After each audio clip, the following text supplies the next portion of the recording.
Now, into the ticket office of Disneyland. Oh boy, let's do this. Don't think the CIA is going to be trying to hack your second-gen iPod. I didn't think so. There might have been a lot of illegal music on there. I wouldn't doubt it. But, I mean... Pull it out of your pants, and there you go. You're playing. Switch on and switch off. Oh, sorry. I'll go back to my hole. iTunes is a constant source of embarrassment. I'm just so used to barfing right now. I really don't see Apple ever doing that. I am Adela. I can't do it anymore without laughing. I was going to do the whole thing. Welcome, everyone, to the Calling All Platforms podcast. I am your host, Wes, and I'm here with Landon. Hello. And Caleb. Hey! He's back, and we're so excited for that. Oh, yeah. We miss this Apple guy, because you know what? We found out that we don't cover Apple enough when it's just Landon and I. I'm just saying, like, because we talked about it, and I'm like, yeah, so this is what I heard. Cool. All right. Yeah, and you missed so much stuff. I know. I mean, there was so much. Let's just say we don't give Apple justice enough, okay? I'm just saying. You know what? I'm not sure Apple deserves justice. Or let's put it this way. Apple doesn't want justice. If Apple were to get justice, I think they'd go out of business. I But I think that also applies to pretty much every capitalist company. So. Yeah. I get it. But you know what? Since we're on the topic of Apple, I hear that they're making friends in the tech world, in the gaming world. Sure, yeah. Lots of friends. And I know that Spendlove here would love to talk about it. Oh, man. Oh, yeah. So, listener, we mentioned this already on the podcast. Got covered a little bit last week. Yes. But there are new developments in Epic v. actual platform owners this week. So the new thing is that obviously Epic has sued Apple and Google, but nobody's talking about that one because Epic released their big massive campaign against Apple and apparently weren't expecting Google to fire back exactly the same way that Apple did, and so they didn't have anything prepared for Google. That's right. Either that or they just decided that Google, it's like, nobody cares what Android does or something like that. I don't know.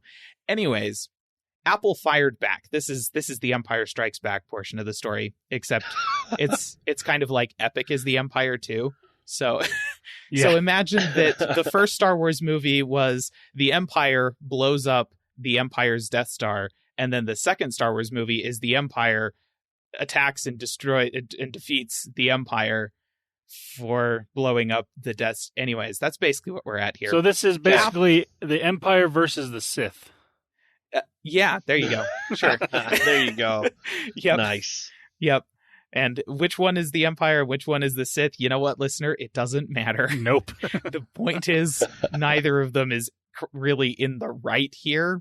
And, anyways, what happened this week is Apple shot off an email to Epic and is all like, so guys, because of your blatant disregard for our policies that you agreed to when you put apps in our app store, we're going to have to revoke your developer privileges starting the 28th if you don't, start complying with the stuff you agreed to comply with. And so there's some ramifications to that. Major. Because Epic is also the company that makes and supports the Unreal game engine, which is used for about, probably 40% of the games in the App Store. Like, it's kind of a huge percentage, and they make a ton of money by licensing that game engine.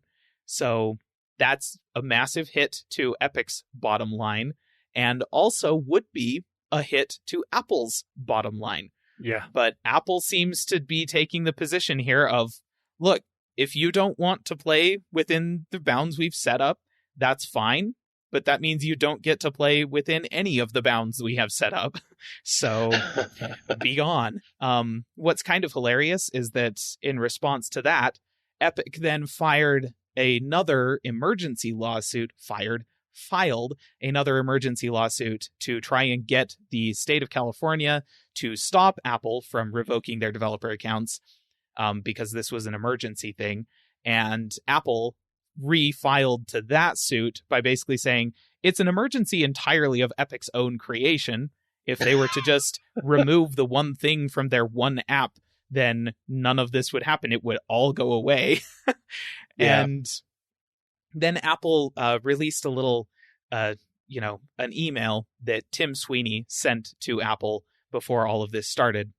And that basically was asking Apple to cut a deal with them, with Epic, in order to make it so that they don't have to pay for or to use Apple's in-app purchase system. They can use their own system. And actually, Epic was also like, basically the email read, because Tim Sweeney posted it afterwards, and he's all like, nuh-uh, we were claiming that we wanted this for all iOS developers, which is...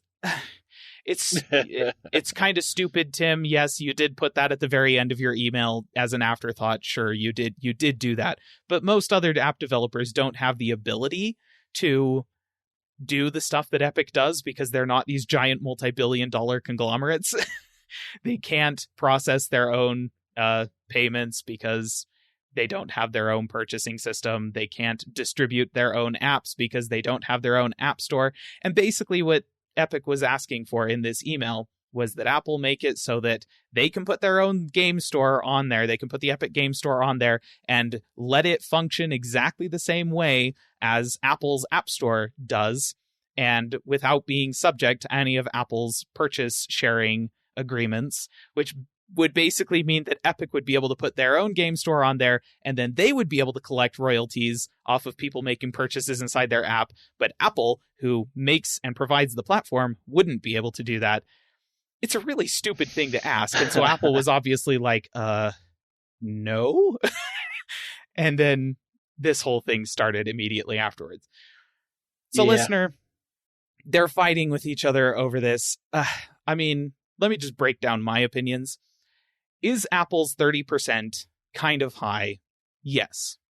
Is a little ridiculous the way that Apple's interactions, like how Netflix can do kind of whatever they want in terms of delivering content to the customer, but for some reason, game streaming apps like Stadia and xCloud can't? Somehow they're different? I don't understand. Yeah, are there stupid things about the way Apple manages the App Store? Yes. Is the App Store itself inherently flawed? No. Could probably be fixed with some minor tweaks. I feel like something Apple could probably do is reduce the cut they take of in-app purchases from 30% to 15%. They still take 30% of a straight-up purchase inside of the store, but the in-app purchases are only 15%. Something like that. They could totally do that sort of thing. It probably would affect their bottom line somewhat, but honestly, they make enough money that it would be hard to notice. It would be difficult to know. Yeah. But is Apple providing a service that, as long as they're actually applying the same standards to all of the developers in the App Store, regardless of size, it provides a level playing field that makes it so that games that are made by one person can have as much opportunity to succeed and make money as games that are made by a giant company like Epic. And I think that is, at its core, a good idea. And what Epic is asking for is the ability to bypass all of that and use their gigantic presence and market industry clout to push their stuff above everyone else's stuff. And I think that would fundamentally make the experience on the platform worse. So do I think Epic is in the right here? No. Do I think Apple could change things about the App Store to make it better? Yes, but not what Epic is asking for. And here's the thing. Epic isn't actually attacking Apple. They're attacking everyone. Because this is how Google does business. This is how Microsoft and Sony do business on their consoles. If Epic wants to change it, like the only platform that doesn't have some kind of if you're selling stuff through our platform, you have to give us money thing associated with it, is the PC. That's it.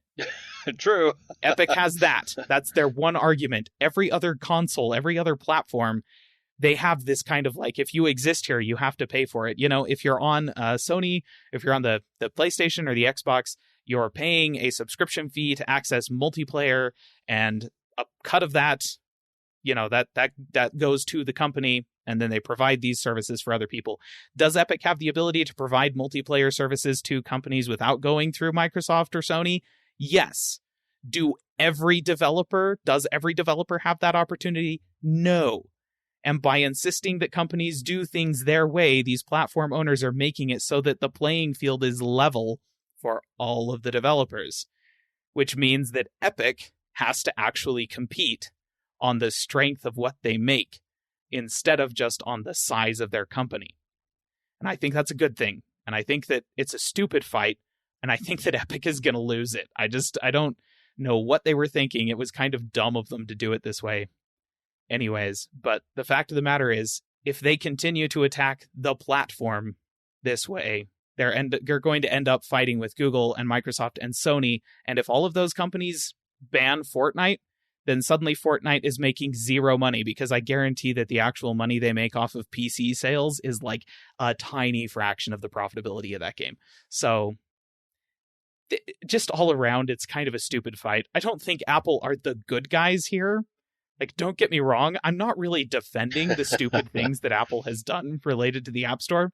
I just think that Epic is being more stupid.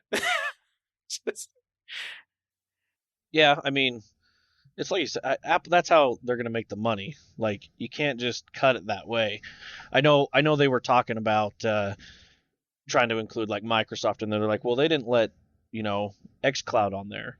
But I'm like, that's a completely different thing. Like you were saying earlier, it's like Netflix. Like, Apple can work with Microsoft and be like, hey, they're not buying the subscription through here.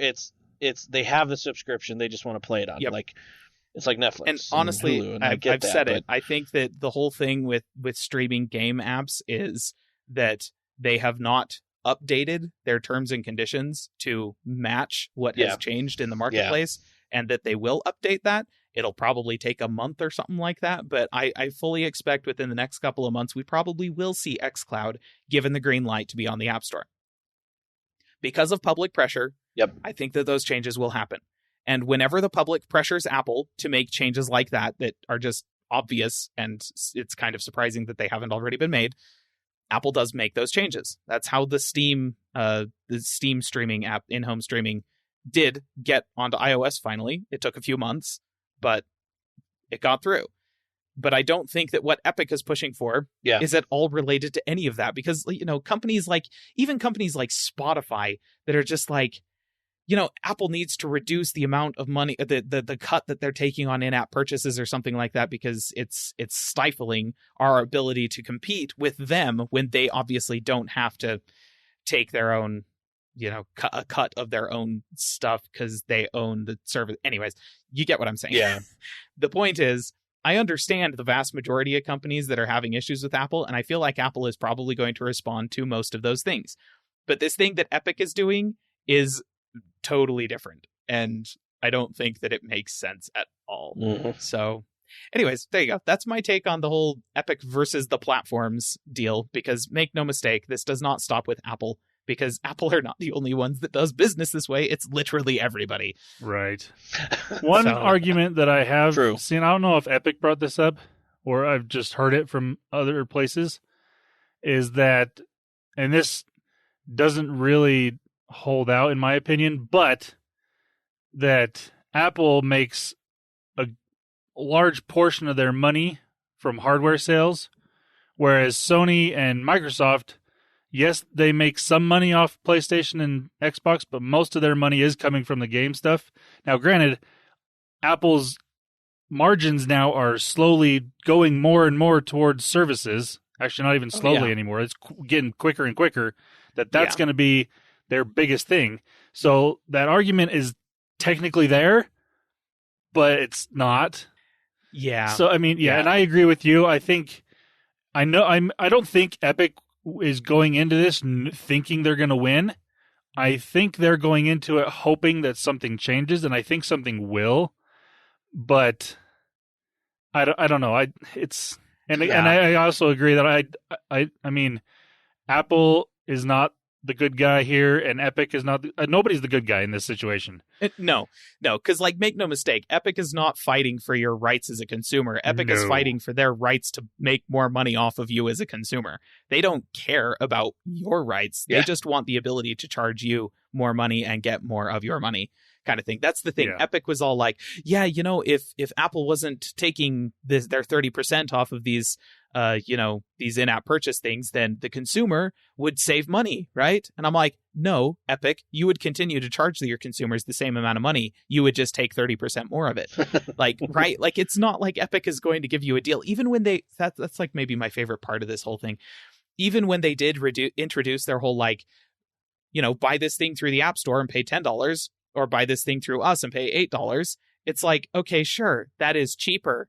But it's not 30% cheaper. It's 20% cheaper. So Epic gets 10% more money. You're still, it's transparent. Epic is transparent about this. They want more money. They don't care about the consumer. So, as a consumer, I think that there are things Apple could do. And honestly, the thing that I think it's Spotify that's been pushing for this the most, that's all like, you know what, subscription services, or subscriptions that are purchased through the app, should just be 15% instead of 30%. Like currently they're 30% for the first year and then they go down to 15% after that or something like that, except with Amazon, where it's 15% the whole time because Apple cut a deal with Amazon. And Spotify's like, hey, that's not fair. And I agree with Spotify. I think that everybody should get that deal. I've heard people make the comment that's all like, sure, purchases made directly through the App Store, maybe that's 30%. Everywhere else, it should be 15%. It just doesn't cost Apple that much money to actually maintain and run the App Store. Fair. I see these as being good arguments. Epic is not making any good arguments. No. And so other people are, and I think that we will see changes as a result of the companies that are making good arguments. And Epic's going to claim that it was them that did it because that's how Epic rolls. And I just really don't like Epic as a company. I think the only thing Epic has that they have any claim to is the fact that they actually sued Apple over it, whereas everyone else is. And I honestly don't think anything would have changed, at least not as quickly as it will now, because everyone just is, emailing back and forth with Apple, and Apple's going to take their sweet time in that process. Well, whereas if it goes to court, which I don't think it will, then they have more pressure. And doing this way, there's a lot more public pressure. Whereas before, again, there was some, but it was mostly from people like us that follow it closely. Yeah, this is the a lot problem bigger. is that Epic is getting their public to apply pressure in the wrong places. Well, yes. And that's the issue. I don't think these people realize how badly they would be hurt if Apple actually gave in to Epic's demands. And, companies like Spotify, they haven't taken them to court, but they have been complaining to them, to trade committees and stuff like that in the EU and the US and Asia and that kind of thing. So Apple is being investigated by trade committees that determine whether or not Apple can do business in their nations. So Apple's definitely going to be paying attention to that, and they're going to be listening to that. And I honestly think that that's the push that is going to get Apple to make changes in the way that they do business. And I think that those changes are going to be positive. Quite frankly, I'm looking forward to most of them. Yeah. I don't think any of them are going to affect really me as a consumer. No. But they might make it so that some services have a slightly better chance of getting to consumers and being successful. And I'm fine with that. Maybe that gives me more options in the future. Maybe it doesn't really, but I don't see it making massive changes to the landscape. But Epic's whole deal, if this actually happened, there are so many things that would go wrong almost immediately with smartphones, with game consoles. The companies that make these platforms would lose the ability to control them and to make money off of them, which would mean the platforms would stop getting support and would everything would fall apart. And as a consumer, it would suck. I mean, just go back. That sounds terrible. Go back 7 years to Android. And it wasn't that bad, but it was close. Yeah. No, yeah, that's fair. And Google has done a lot of changes to make things better for the consumer, basically by copying everything Apple does in terms of in their terms and services. And yeah, for consumer wise, that's more or less, I mean, in a lot of ways better. There are some things, there's going to be that less choice in some cases, but again, most of the time it's pretty even across the board. There are those few small cases, and that's the thing that I think needs to be changed is both Apple and Google do make those exceptions for some companies and not all of them, whereas it needs to be fair across the board for all developers. If you're this type of app, this is your thing. If you're this type of app, this is your thing. It doesn't matter if you are Netflix or Amazon versus, someone else that's lower on the food chain. It needs to be even across the board.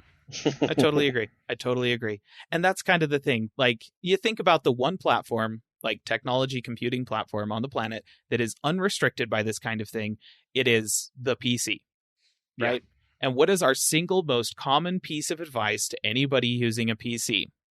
Be careful what you download off the internet. Yes. You as the consumer have to take all of the burden for monitoring what gets onto your computer, because you just can't trust the places that it comes from a lot of the time. You have to be confident in what you are putting on there and the sources it's coming from. The consumers on Android and iOS that are on Microsoft's Xbox, that are on the PlayStation, the consumers there don't have to worry about that. They can just take whatever is there because a company has agreed that they're going to take care of it. They're going to make sure that the consumer is safe and provide that protection. And as a parent who has children using iOS devices, that's fantastic. Yeah. I'm a huge fan of that. That takes a lot of burden off of my shoulders that, yes, I could manage that and I could control all of that. Yeah, I totally could.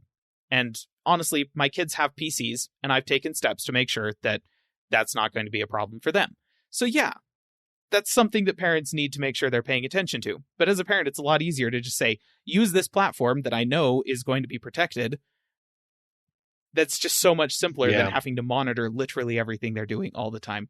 And Epic is basically asking for us to turn smartphones into the PC arena. And I think that would just make smartphones so much worse. So no thanks, Epic. Agreed. And also, I hate Fortnite. It's a stupid game. I'm just going to say it.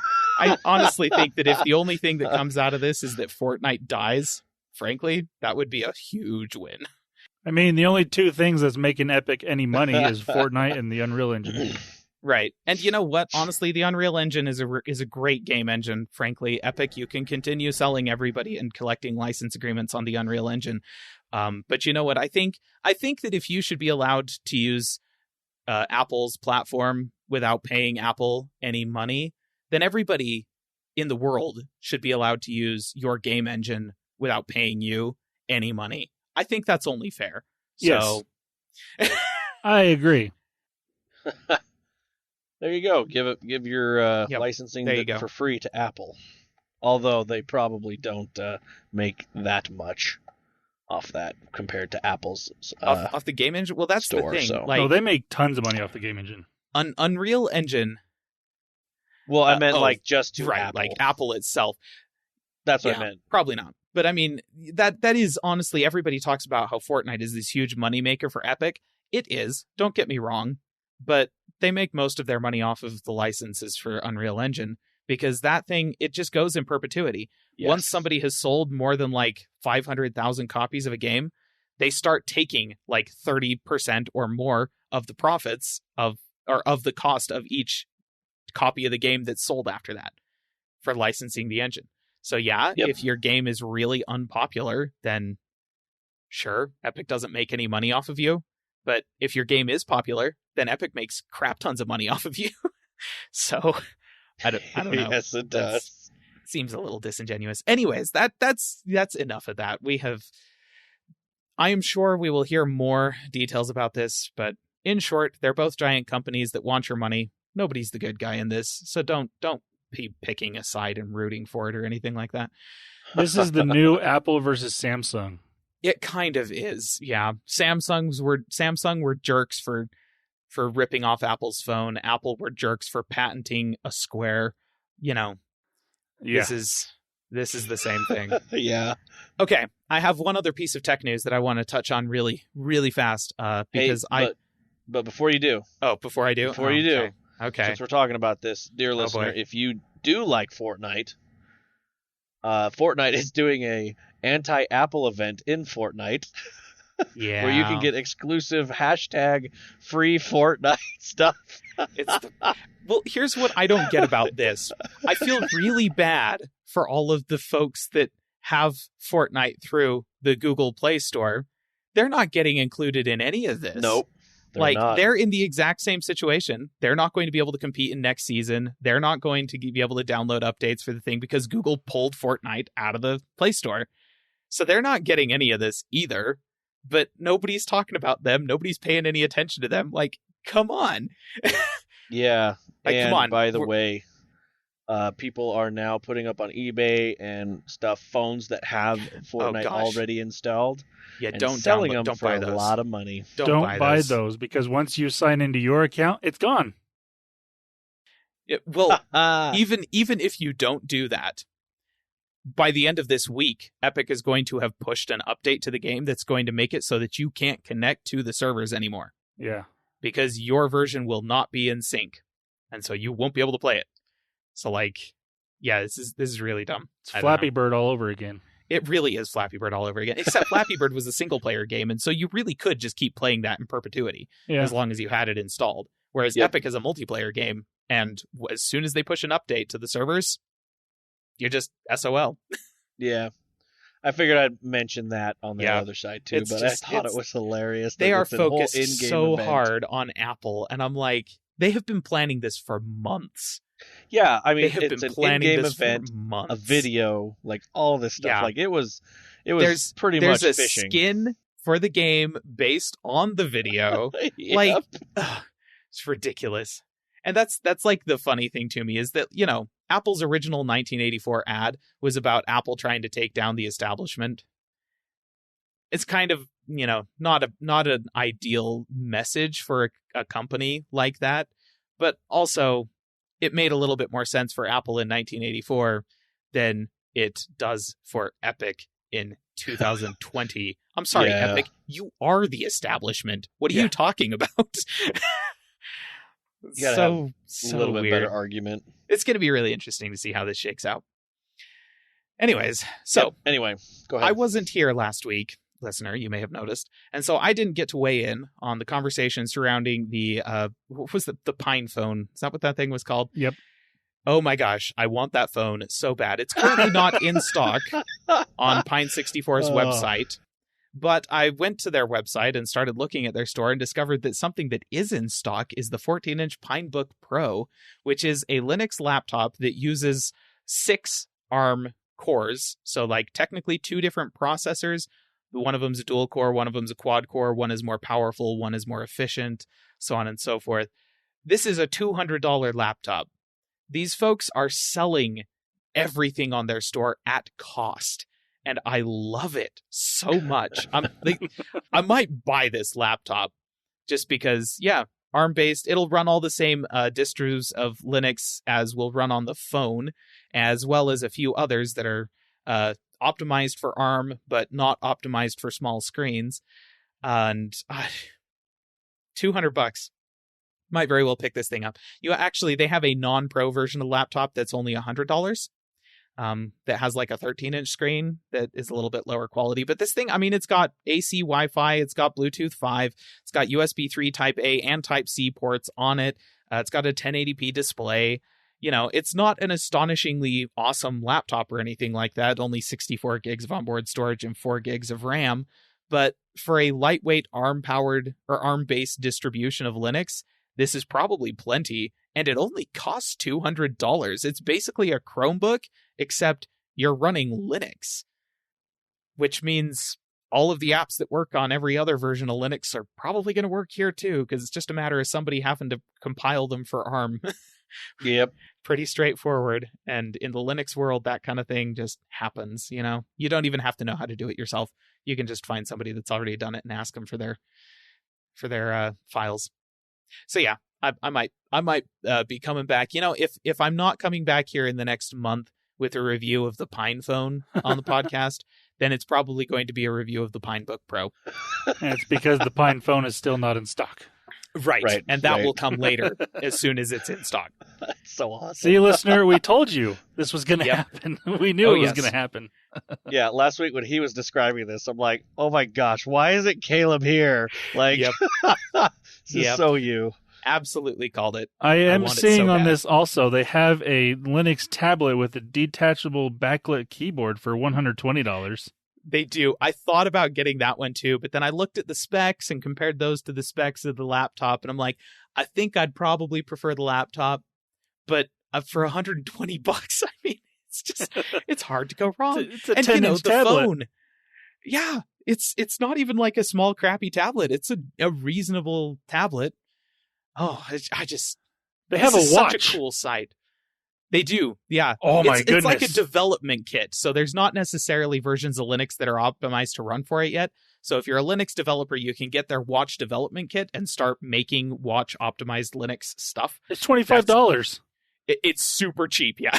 That's tempting just to have. Oh goodness, I need to get off this website. See, this thing. So just some background. Pine 64 is the organization we're talking about here. They're not a company, right? I've been ranting this whole time about gigantic tech conglomerates like Apple and Epic fighting each other over basically trying to appear like the good guy in the public's eyes. Neither of them are. They just want your money. Pine 64 is an embodiment of the heart of the Linux community and the open source community. They are doing open source hardware design. That's what these folks are doing. Stuff that's designed to run open source software. And then the open source hardware design, obviously it can't be free like the software is. It's got to be paid for to produce, but they are selling it to people at cost. Basically, you pay $200 for this laptop. That's because it costs $200 to make. Any other company would charge you $500 for this thing. Yeah. It's just, they're such a cool organization, and I just love like everything they have on their store. It's just like everything. I'm like, this is awesome. I love all of it. Well, I'm like scrolling through here, and they're like, you could basically make your own laptop with what they sell. You could, yeah. They have their single board computers that are just, not a whole ton of money. They've got screens that you can buy that'll connect to them. They've got little camera modules that'll connect to them. 13 megapixel camera modules. You'd have a better webcam than your Apple MacBook. Yep. Yep, you sure could. Though, to be fair, the webcam that comes on the Pinebook Pro, it's a 2 megapixel. It's not very nice. Well, buy the $20 camera and swap it out. Plug it in. So yeah, it's a cool organization. I love that little website, and I will come back to you, listener, about whether or not everything on there is everything I hoped it would be. That's awesome. I'm glad that you liked it, because, man, you even got Landon over there going, wait a minute. It's pretty cool. Epic. It's pretty cool. Well, let's go ahead. Let's move on. Landon, I believe you have a little bit of something for us. I do have some tech news to talk about. All right. Let's talk about it. First thing, and this is pretty cool and I think pretty important, Google is going to be adding real-time wildfire info into search and maps. Oh, that's great. So what this provides basically is if you, like inside of search, if you search for different terms, obviously that pertain to different wildfires going on, it doesn't matter necessarily where they're at, but if you search for them, they will give you up-to-date news articles about it. It will give you images and all that stuff that's involved with search, but it's like the newest and most up-to-date stuff. And along with that, inside of maps, they are going to be using different satellite imagery, working with NOAA on this, and also what they already have, their own satellites and stuff, to give within the hour, I think is what I saw, like hour-to-hour updates of where the fire actually is. So, say you're out on a hike or you're camping or you want to go do these things, you can look up and see, okay, where is a safe place that I can go and not have to worry about it, or if you're out there and things change directions or whatnot, the wind moves and the fire goes in a completely different direction, you can even get alerts through Google Maps telling you, hey, you should probably get out of this area because the fire's coming this way. And that's awesome. That's cool. That is cool. Yeah. Especially like, this time of year in California, there's always at least one wildfire going on. I was just going to say, with Southern California currently burning to the ground, that seems pertinent. I mean, I think this is really good for Google to do. And just, I mean, it's going to benefit a lot of people, and it'll even benefit people outside of California because there's wildfires that happen everywhere. So, I think it'll be actually really nice. I've relied on the state of Utah's wildfire website. They've got a wildfire tracking website that's pretty good. Right. It's kind of difficult to use, though. It's tons of information. It's all very good information. And I'm sure that Google is probably getting their information from the same sources as provide information for this stuff. But I'm sure Google's is going to be easier to use. And also, it'll push notifications. That's dope. I mean, it's already in an app that most people have on their phone. I mean, most people have Google Maps, and most people use Google Search. So whether they're on their computer or on their phones, I mean, that's putting it in those two things right there. That's accessible to everyone. Yeah, I guess I just realized that actually that doesn't apply to me. Yeah, you don't use Google Maps or Google Search. Or Google Search. Yeah, no.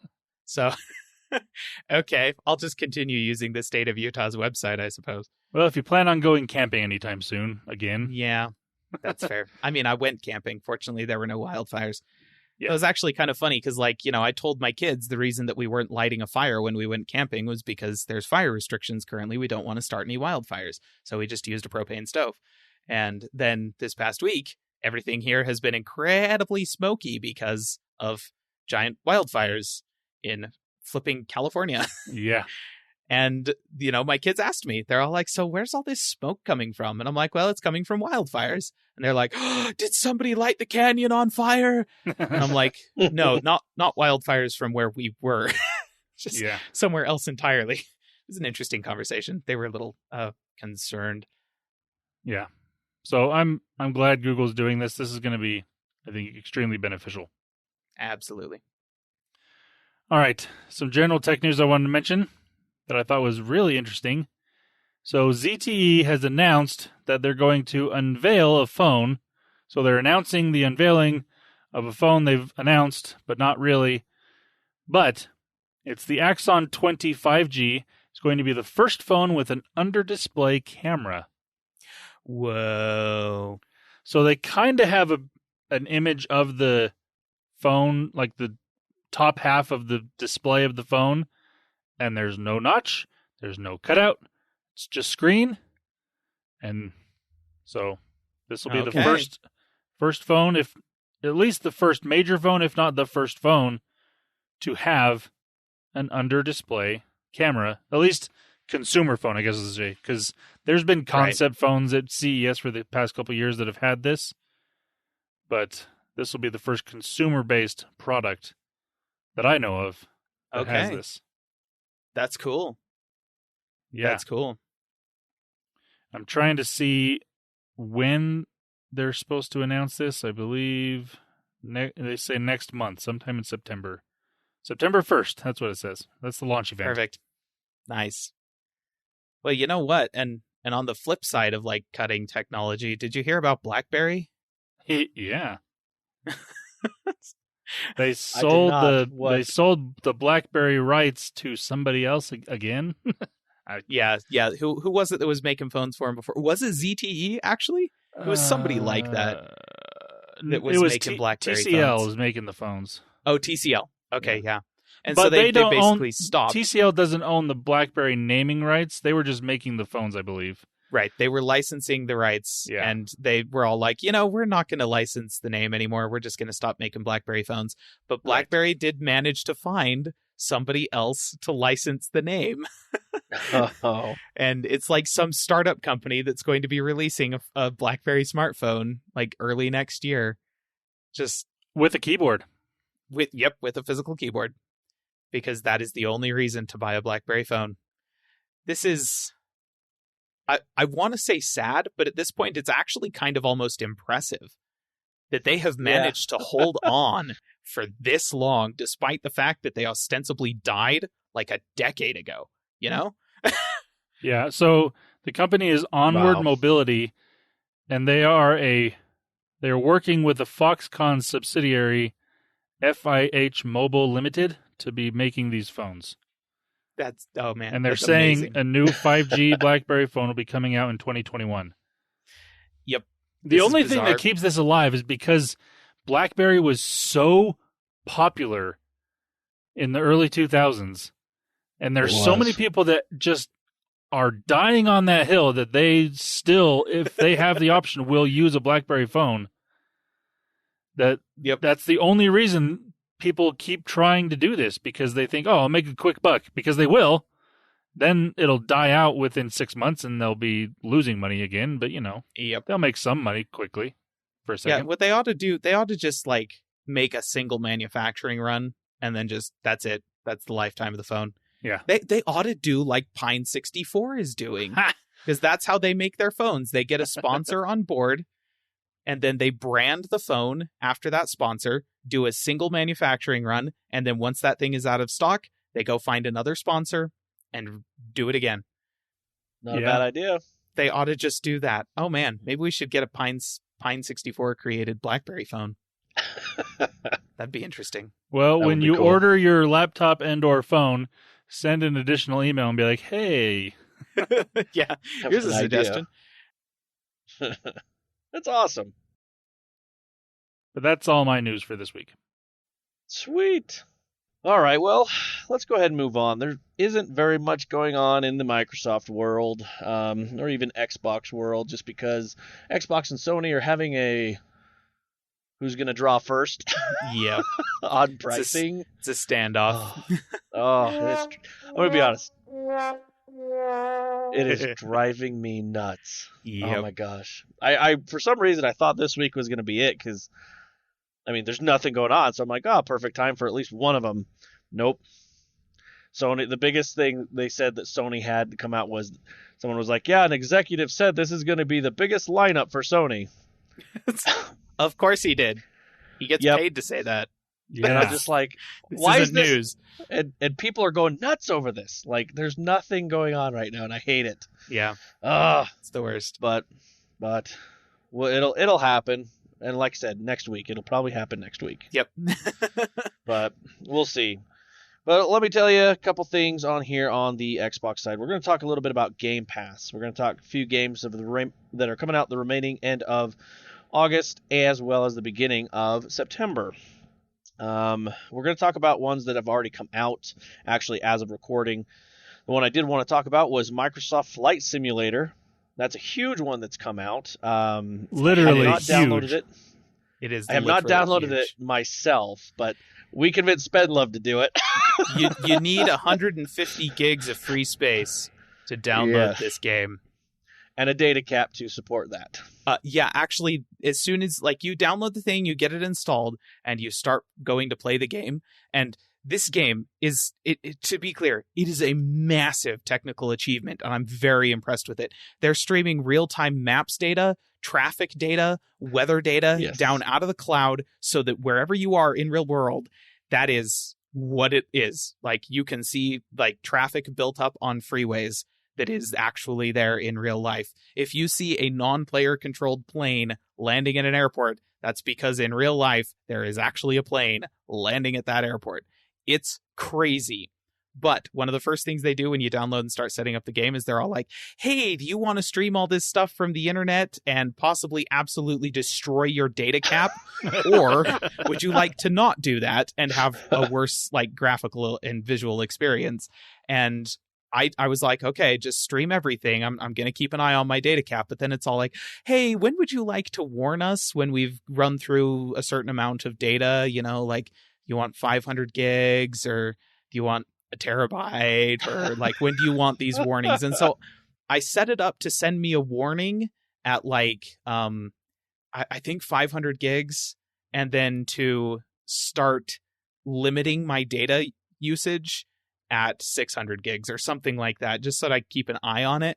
But yeah, they definitely know this game will burn through some data on your internet plan, and they are trying to watch out for you at least a little. Yeah, because man, I have not seen actually done it myself. I want to get that installed. I want it to go. I don't know how well it'll run on my PC. I think Not going to go very well on a quad core. 1066 gig and a quad core processor. I don't know. Exactly. You might need to upgrade the CPU. Yeah. The 1060, I feel like the 1060 can probably hack it. I'm running the thing on an RX 470 and it's okay. So I think your 1060 should be fine. Yeah, I'm not doing 4K, by the way. I'm right. only 1080p. So, no. But the quad core processor, that might be the thing that kills you. Yep. Because I'm running 6 cores, and I kind of feel like that's probably the low end, you know? Yep. So I'll have to upgrade. I have been keeping my eye out on those i5s and i7s, but we'll see. But I've heard really good stuff about it. People are just raving about it. They're enjoying it.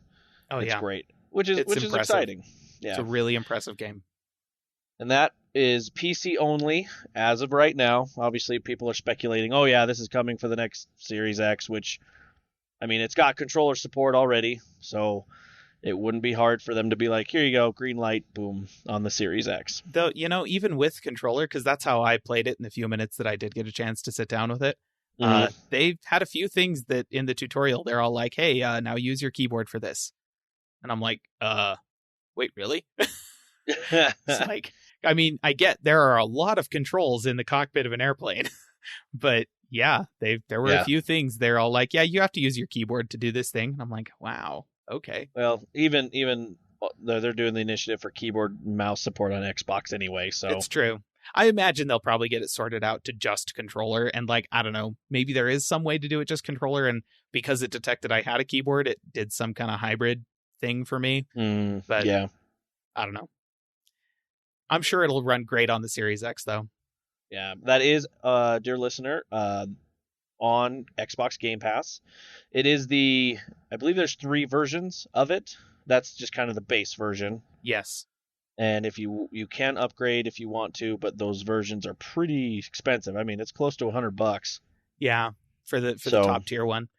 But I mean, the thing about that is if you pay for the top tier one, you can build yourself a realistic cockpit and train to be an actual pilot, because this thing is a ridiculously hyper accurate sim. And that's probably something that's worth noting. They're kind of trying to treat it like a game. There are challenges and stuff like that inside the game that you can do, but it's not really a game. It's a flight simulator. Yep. Which means that you're not doing anything. You're flying an airplane. Wait a minute. You need to look. I'm going to look at your gamer tag. You were in it. I want to see if there's achievements for this thing.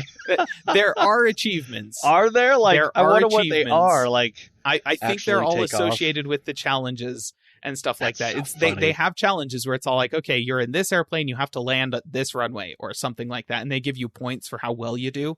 So like, they definitely do have game related stuff like that, but they are a massive side note to the rest of the experience. It is about simulating the experience of flying an airplane, and that is pretty much it. So yeah, you're not expecting a big game here, but and honestly, it was pretty soothing, actually, just kind of puttering around in this little Cessna up in the sky. I was like, I can see why somebody would get into this. This is pretty cool. Yeah, I'm excited to take a look at it. So that is already out for you, dear listener. The next, let's move on, that is out that I wanted to mention, Battletoads. Hey. That is for the console and PC. I actually got to play this a little bit, and it's very self-aware. Well, very self-aware. It would have to be. It's pretty funny. Like, I was playing it with my kids, and they just thought it was the most hilarious thing. I mean, the Toads' names are Rash, Zitz, and Pimple. I mean, of course. Yeah, so it's very self-aware. It is not online co-op. It's only couch co-op up to 3 players. So be aware of that. Huh, that's actually kind of cool. So, yeah, it's not bad. You all can... So, a lot of games that do the couch co-op, you can only sign into one person, and it's just in that person's game. But this one allows you each to sign into your own. So, if you care about achievements or unlocking things, you each individually can. Oh, that's nice. But it's not... It's kind of like Minecraft Dungeons. It's only multiplayer on the same one there. You know, I kind of appreciate a game that just places the focus on couch co-op in today's climate, you know? Yeah. Like, I actually kind of like that, because you don't have to worry about the servers ever just vanishing because the game wasn't popular enough, and now you can't play multiplayer anymore. Yeah. Battleborn. Pretty good. Looking at you. Poor Battleborn. Next is Crossing Souls. This is coming to the PC. That quick synopsis on it. It's 1986 in California, and a group of friends will live the summer of their lives after a mysterious discovery in the woods outside their quest town. So, okay. Next one is Darksiders Genesis. This one actually came out for the console a few weeks ago. This is kind of a top-down view, Diablo style, if you will. Right. And of this one, but this one now just came to PC. You can do co-op play on it. I tried to verify if they made it to where it was cross-multi, so like Xbox to PC. I haven't found out, but right. it's kind of different. It's kind of cool. I've been kind of messing on it, and the co-op stuff. It's okay. It's not bad. If you like that Darksiders story, this is taking place before the actual first one. Right. So it's basically just the Darksiders version of Diablo. Yeah, but what was actually kind of cool is if you've played the first Darksiders, you play as War. It's every ability and thing that you got in that game, all the buttons and everything are the same top down in that game. Oh. So if you've played it before, it's the same. So it's kind of cool that they did that. That's kind of nice. The next one is Don't Starve Giant Edition. This is for console and PC. It is a wilderness survival game full of science and magic. Yeah, Don't Starve. Good stuff. The next one is New Super Lucky's Tale, console and PC. So it's a new adventure for Super Lucky's Tale. Now moving on to August 27th. Hypnospace Outlaw. This one's coming for console and PC. It is a 90s internet simulator in which you scour hypnospace's... Sorry, let me say that again. Scour Hypnospace's wide variety of weird and wonderful website to hunt down wrongdoers. That's bizarre. Interesting, isn't it? The next one is Tell Me Why. And this is one of the new ones that Xbox... it is not a Backstreet Boys song. Yeah. Spendlove. Yeah. I know where you were going for that. Uh-huh. But this one is one of the Xbox Game Studios, the new games that they were touting. The first chapter is coming now, and it will be available, like I said, on August 27th. This is the one, it was a narrative-driven game. Let's see. It was the studio behind Life is Strange. Yeah. So, a lot of people like those types. So, that one's coming. They got Double Kick Heroes, console and PC. This one mixes a shoot 'em up with a rhythm game. The next thing is August 28th. This is the new Wastelands 3. This is console and PC. It is from the Xbox Game Studios on there, so that's why it's coming on there. September 1st, we got Crusader Kings 3. That is a PC only. Oh, cool. And then September 3rd is Resident Evil 7 Biohazard. This is both console and PC. This is that new... It's not a reboot. Or it is a reboot, but it's the more horror. It's not a reboot. It is technically still a sequel to the other Resident Evil games. Is it? I heard it was kind of a... Okay, my bad. I haven't played it. From what I understand, they play a little bit fast and loose with the lore of the original games, but it does have the same characters and is technically supposed to have taken place after Resident Evil 6 and so on and so forth. But this is the one that actually turned the franchise back into a horror franchise instead of being just a really generic action shooter franchise. Yeah. This is the one that frickin' you can play this in VR on the PlayStation.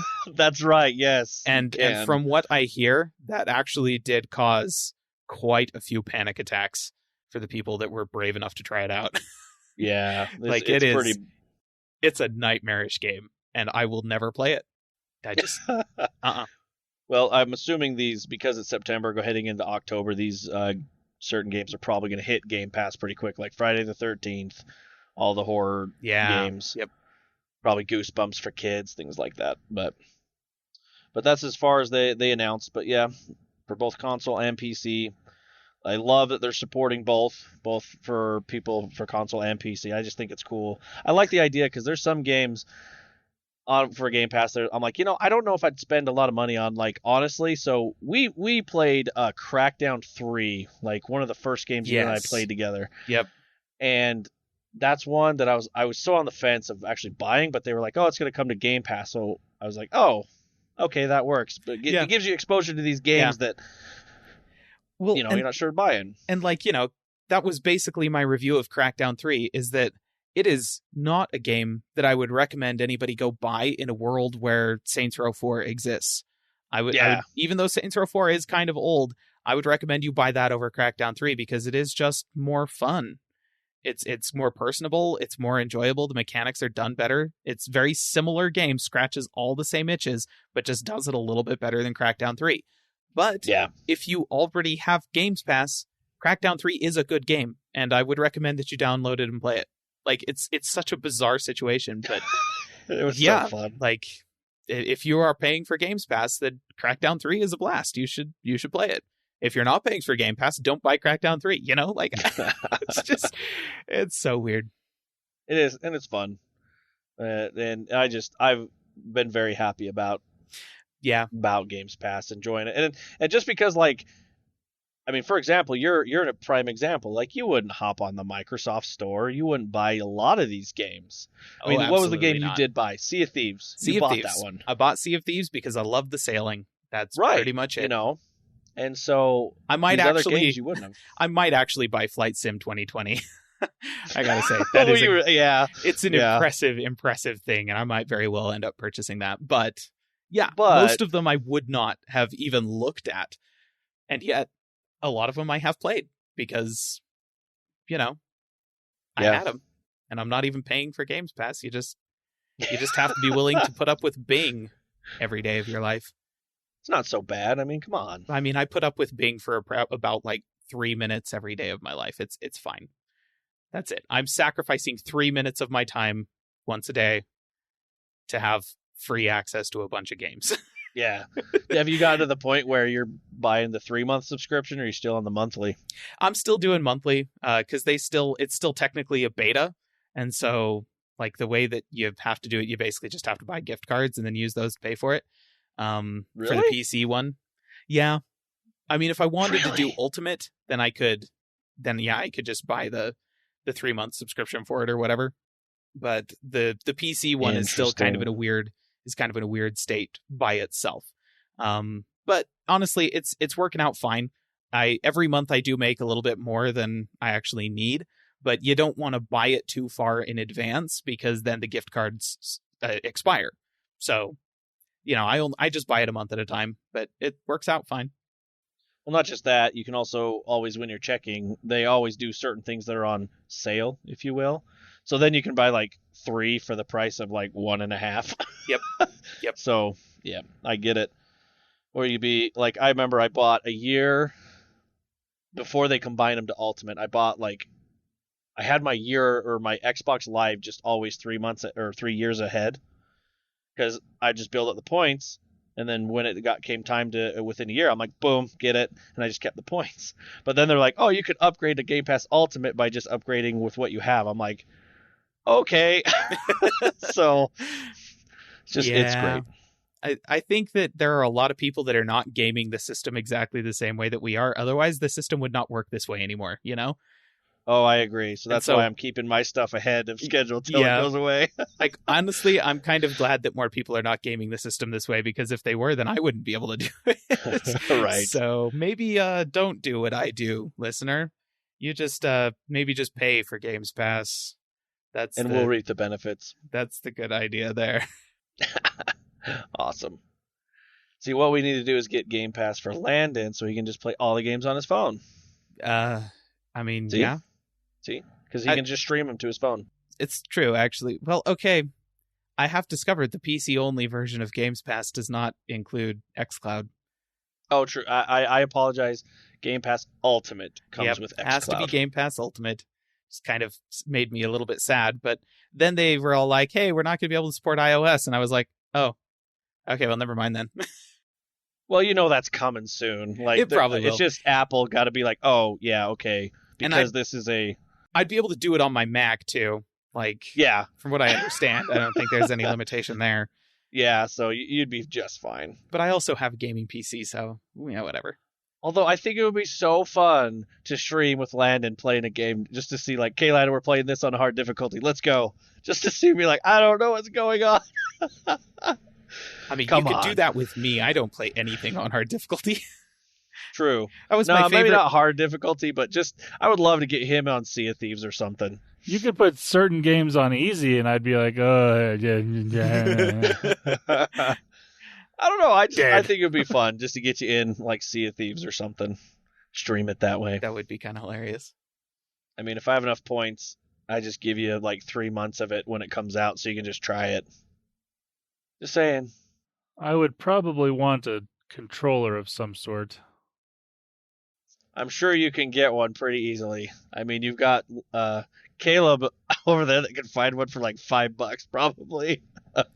Yeah, but they're all like iOS-based controllers, so I don't know. I have faith in you.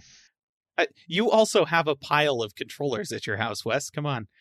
It is true, but I do use them. Yeah, but you're going to buy a new console, and that's going to come with yet another one. Well, all the controllers move forward. Well, so I don't have to buy.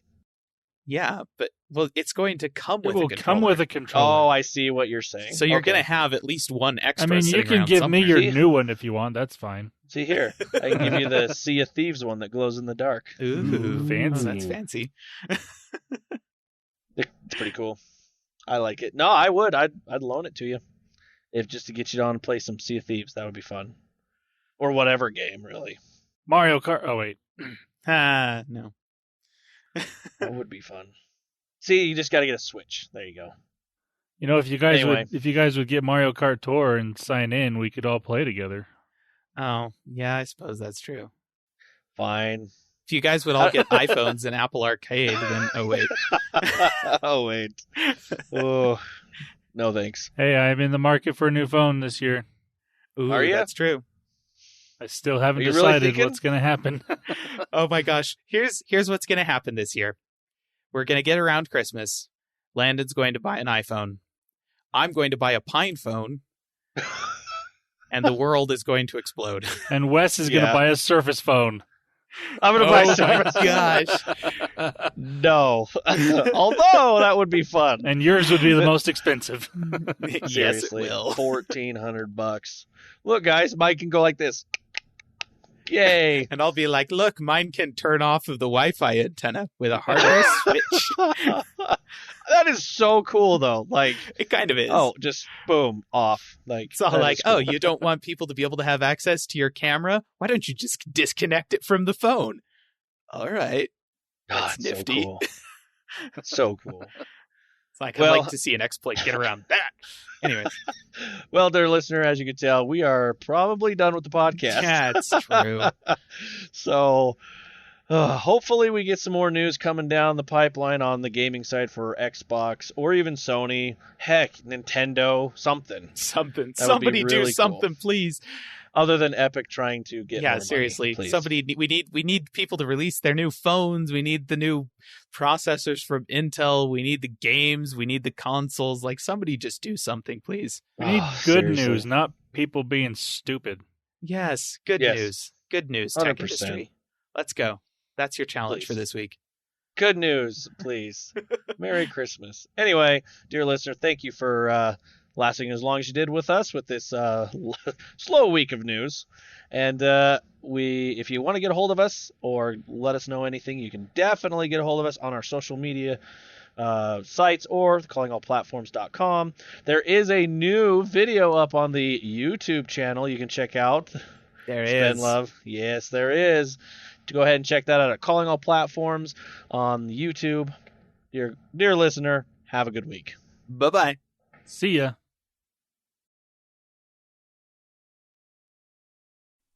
Calling All Platforms is a production of Supporter Sound Studios. To learn more about how you can support the podcast, go to www.patreon.com/callingallplatforms.